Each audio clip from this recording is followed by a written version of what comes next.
semua,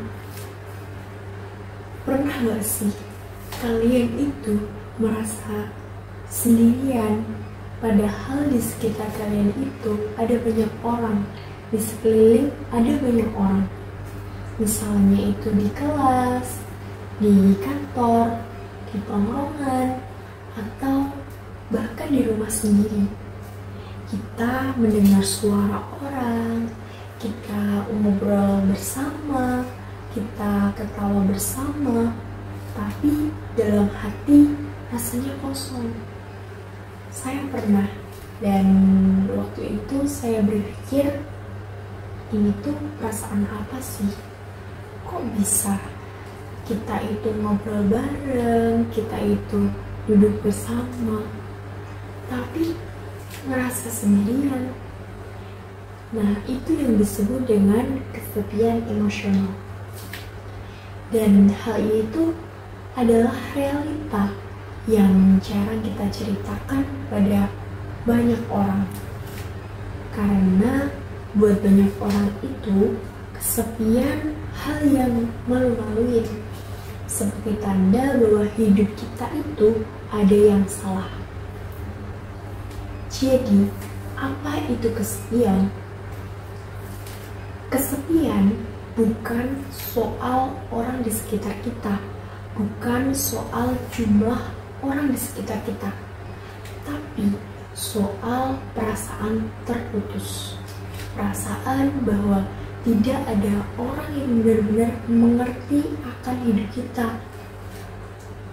bahwa kita tidak terhubung meskipun ada koneksi secara fisik. Kita bertemu secara langsung, kita bercerita bersama.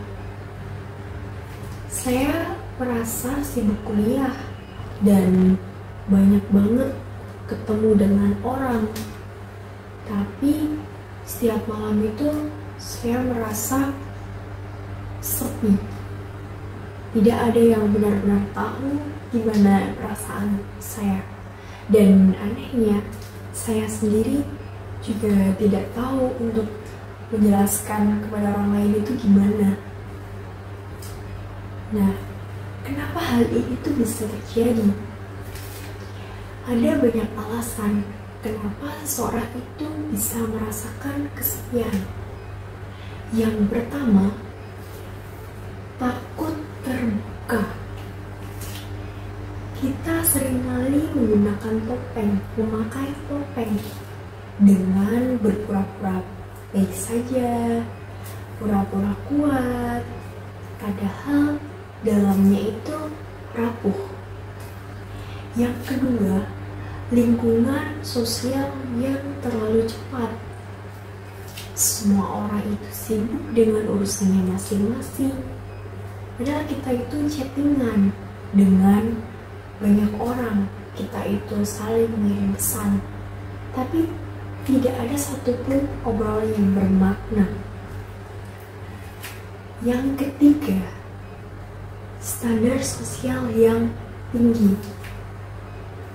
Kita itu takut bakal mengecewakan orang lain. Kita takut dianggap lemah. Jadi, daripada kita curhat, kita bercerita kepada orang lain, mending kita simpan cerita itu sendiri. Dan pada kenyataannya, sekarang itu kita hidup di dunia yang super terhubung, tapi secara emosional kita itu jauh.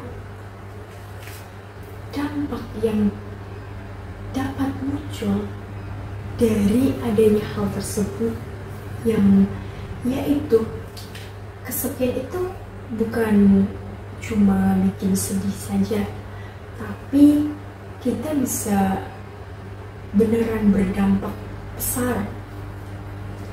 Yang pertama, dampak mental.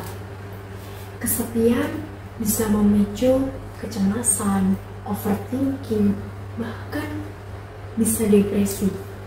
Yang kedua, dampak fisik.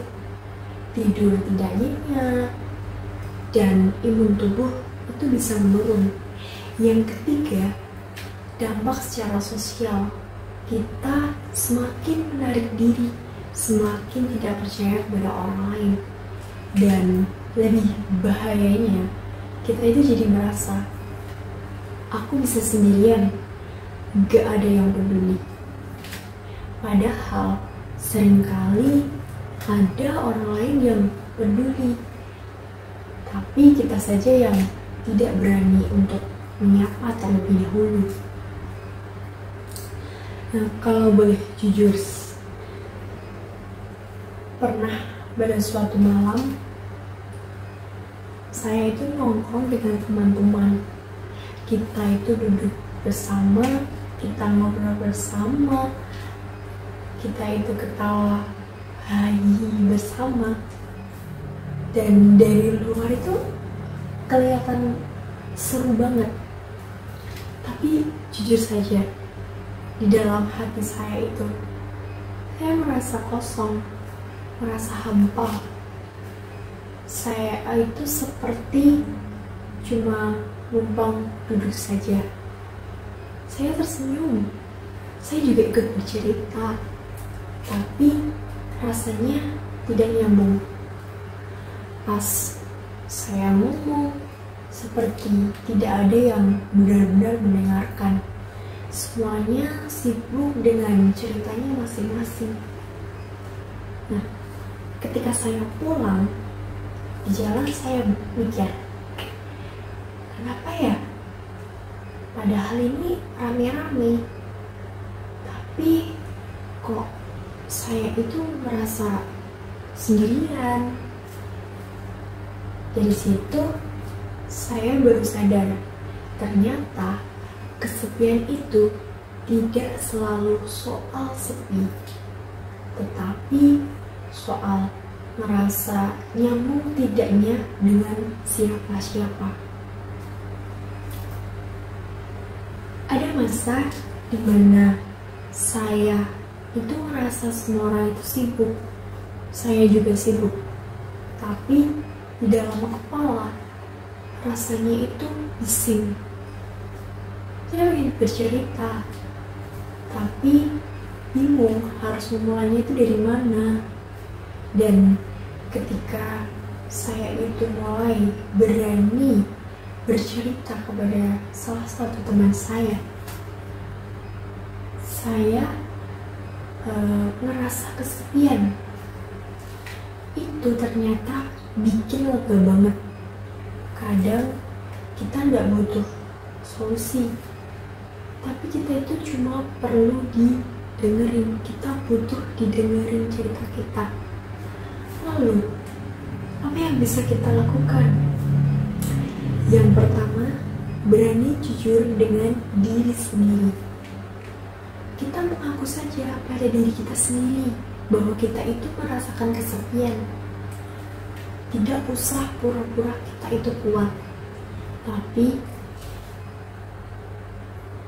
karena mengakui itu bukan kelemahan, tapi langkah untuk sembuh, langkah untuk selangkah lebih maju.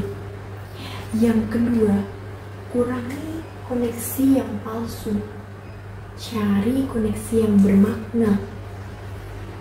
Bukan berarti kita itu harus mempunyai 100 teman, 1000 teman, tapi kita hanya perlu dan kita cukup 1 atau 2 orang yang hadir, yang mau diajak bicara dari hati ke hati.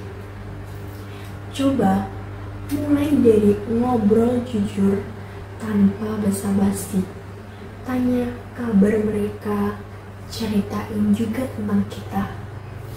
Yang ketiga, belajar hadir untuk orang lain.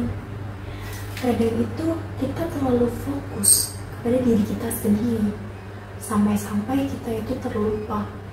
Mungkin orang yang ada di sekitar kita, orang yang di sekeliling kita, itu juga merasakan kesepian.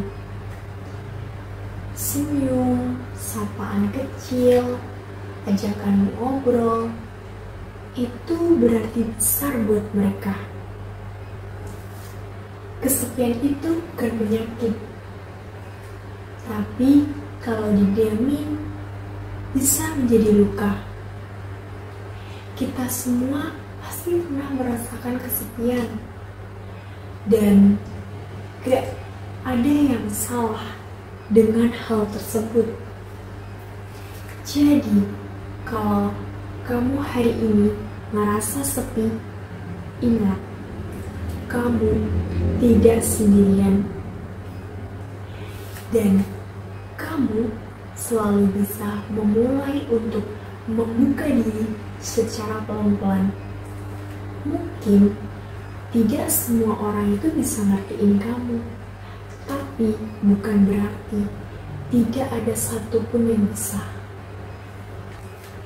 Kadang, satu obrolan jujur itu bisa menjadi pintu untuk menyambung lagi dengan orang lain dan juga dengan diri kita sendiri. Sekian yang dapat saya sampaikan. Kurang lebihnya saya mohon maaf. Terima kasih.